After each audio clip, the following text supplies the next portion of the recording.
আসসালামু আলাইকুম ভাই। এই দেখেন জামালপুর বিএমপি রোডের কি অবস্থা ভাই, বন্যাতে কি অবস্থা হয়েছে, অসহায় মানুষ, কত মানুষ খাইতে পারতেছে না, পড়তে পারতেছে না ভাই।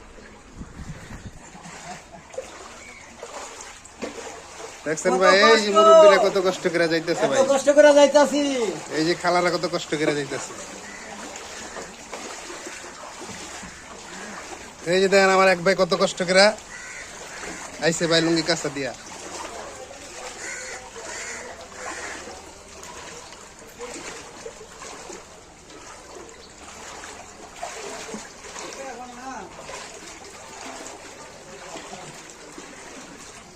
সব ডুবে গেছে গা।